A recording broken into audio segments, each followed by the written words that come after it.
अब तो स्थिति ये हो गई है कि धर्म की वजह से भी लोगों को मारा जा रहा है।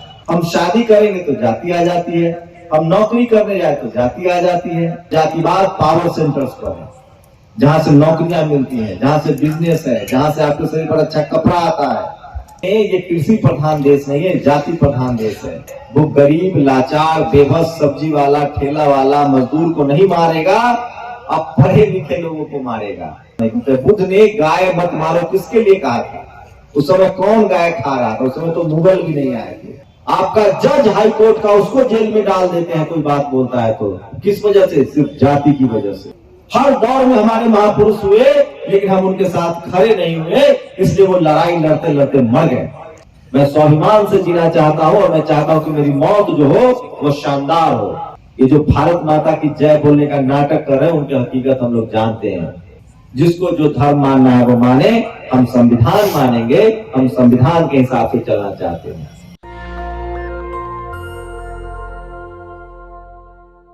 जो भी लोग यहाँ बैठे हुए हैं वो निराश ना हो। आपको नहीं पता है आप क्या कर रहे हैं। सुबह ऑफिस जाना, ऑफिस से घर आना, फिर ऑफिस जाना, फिर घर आना, ये मुर्दा लोगों का काम है।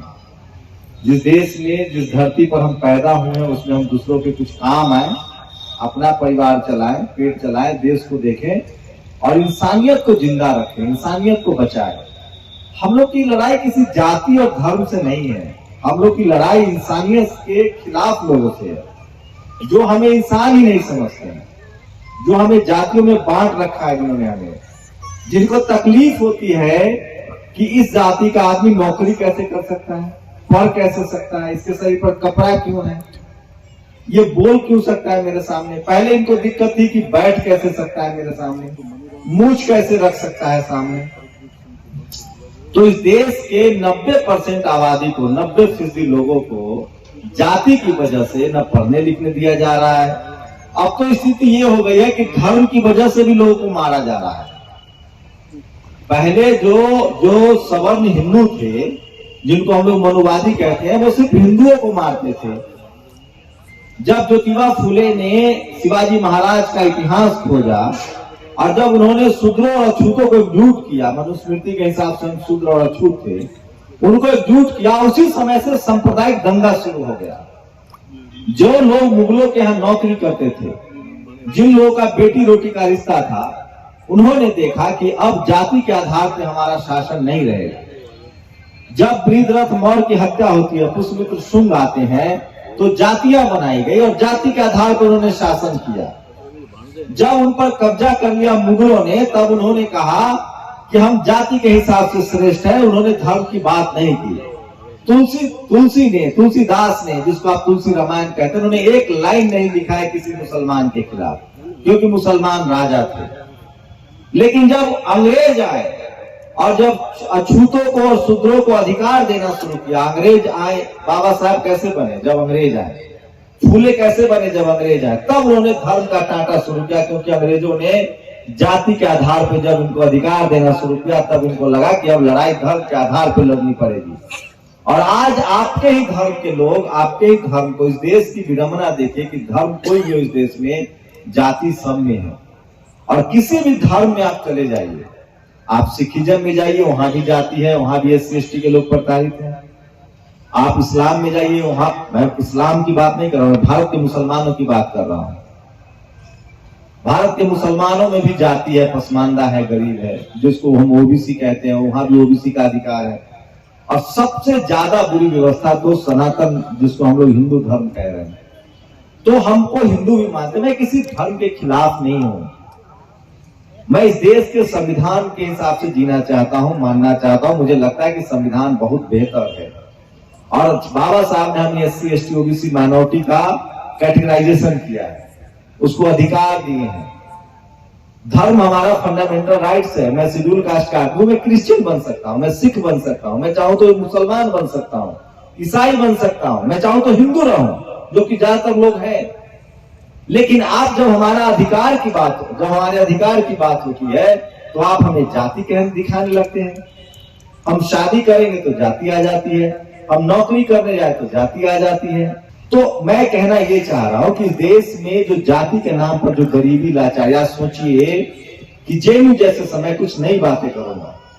जेएनयू जैसे संस्थानों में आज जाति कहां है, आज जातिवाद कहां है? गांवों में नहीं है, मंदिरों में भी नहीं है, अब धर्म में भी नहीं है। अब जातिवाद पावर सेंटर्स पर है, जहां से नौकरियां मिलती हैं, जहां से बिजनेस है, जहां से आपके शरीर पर अच्छा कपड़ा आता है, जहां से आप अमीर हो सकते हैं, जमीनें मिल सकती है, वहां जातिवाद है। आप नौकरी कर लेंगे, आईएएस बन जाइए, मंत्री बन जाइए, जाति पीछा नहीं छोड़ती है।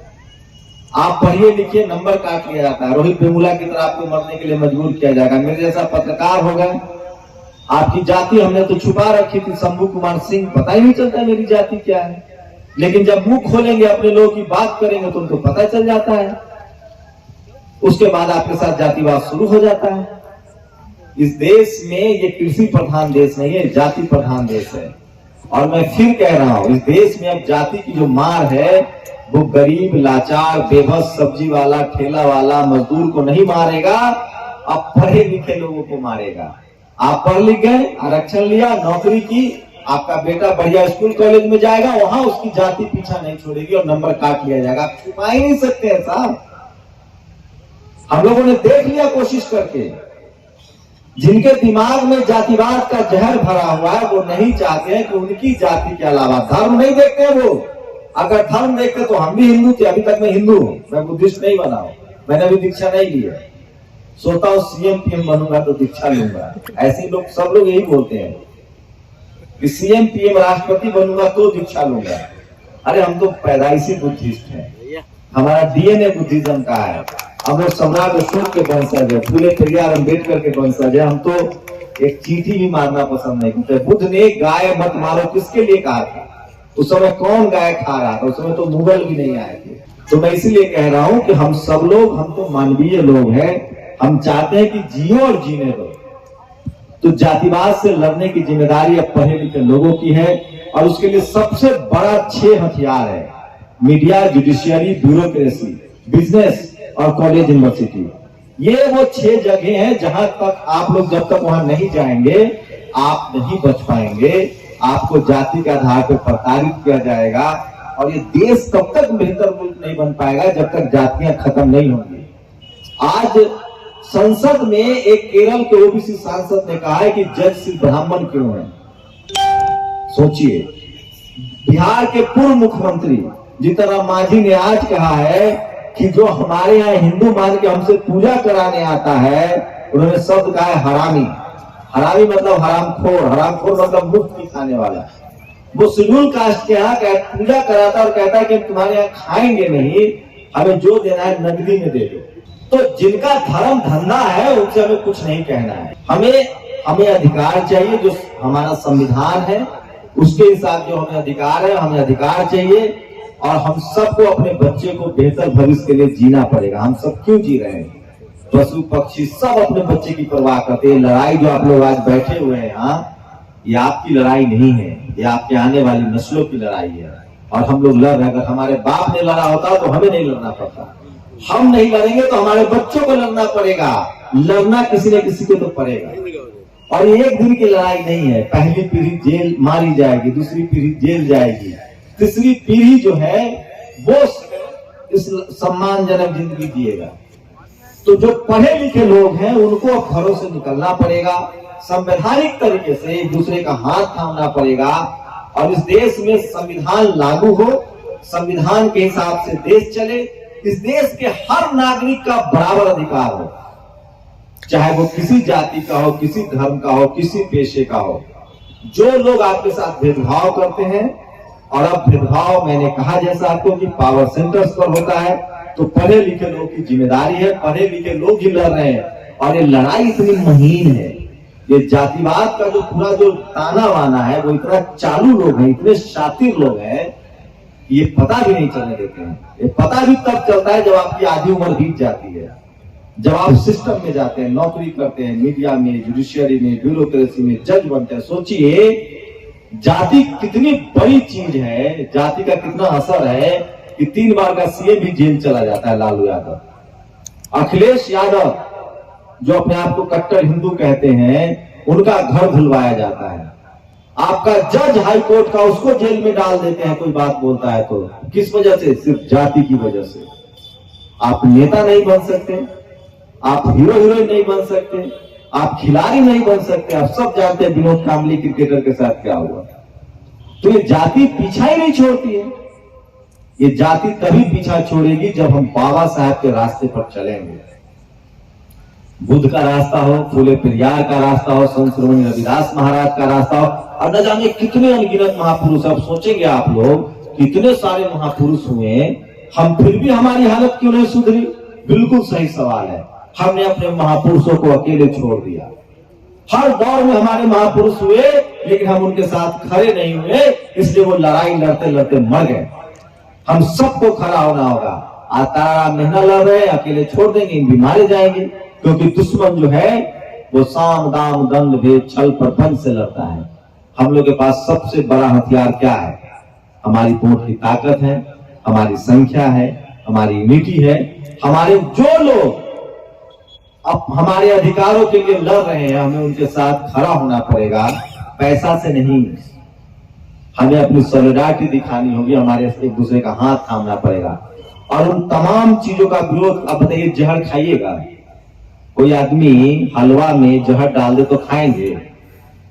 कितना भी बढ़िया खाना उसमें जहर डाल, अच्छा धीमा जहर डाल दे, अच्छा ऐसा होगा कि 1 साल बाद मरोगे, 5 साल बाद मरोगे, खाएंगे?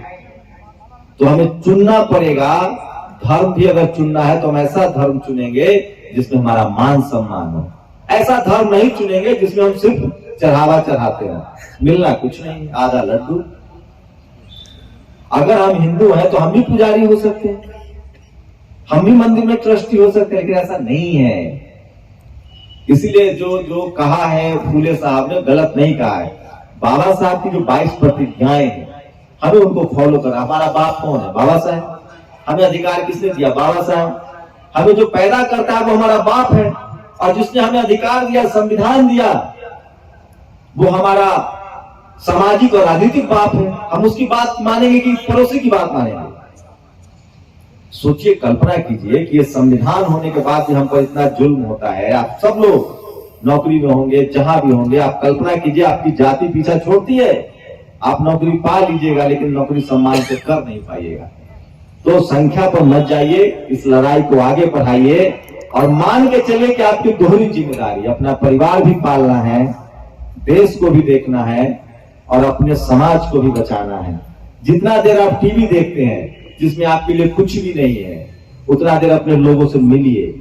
आरक्षण की लड़ाई इसलिए कमजोर हुई कि जो आरक्षण से लोग नौकरी में गए, उन्होंने अपने बच्चों को तो पढ़ाया, एक गरीब लाचार को बढ़ाया नहीं, पे बैक टू सोसाइटी नहीं किया। इसलिए आरक्षण की लड़ने वाला जो गिट्टी, जो सड़क बनाएगा, जो बिल्डिंगें बनाएगा, जो मजदूरी करेगा, वो आरक्षण की लड़ाई क्यों लड़ेगा? क्योंकि उसका बच्चा तो आ ही नहीं रहा स्कूल कॉलेज में।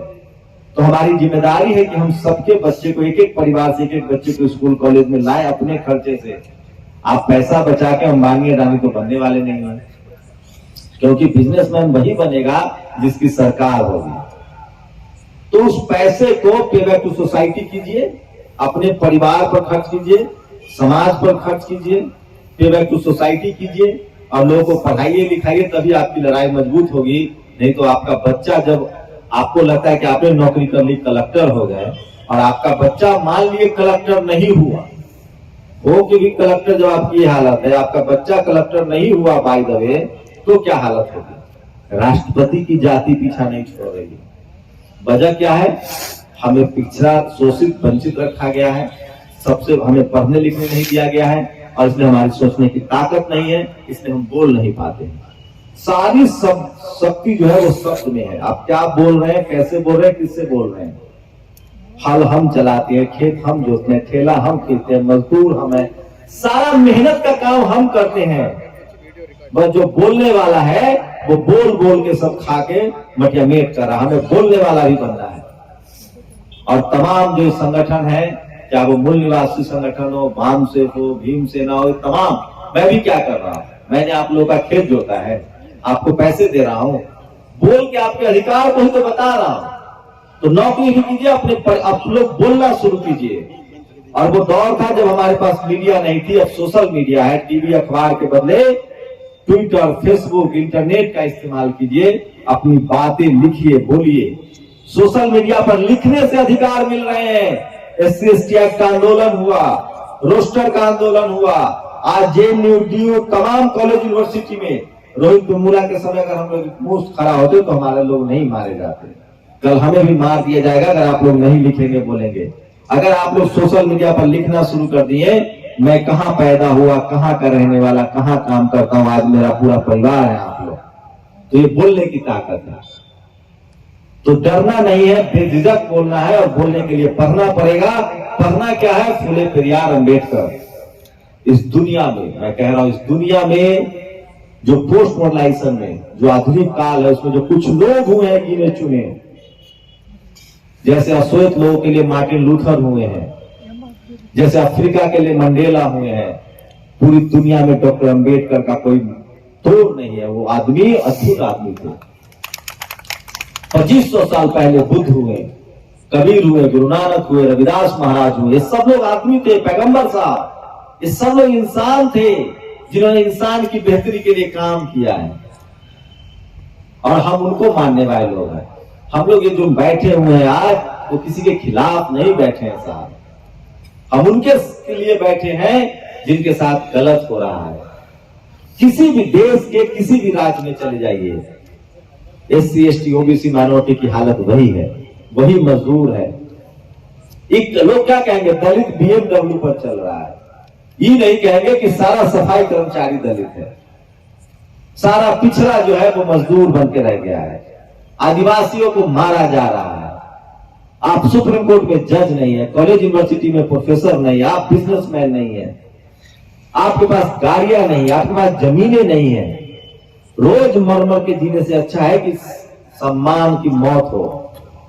मुझे लोग कहते हैं आपको मार देंगे, मैं कहता हूं उनको कि मैं रोज रोज मर के नहीं जीना चाहता, मैं स्वाभिमान से जीना चाहता हूं, और मैं चाहता हूं कि मेरी मौत जो हो वो शानदार हो।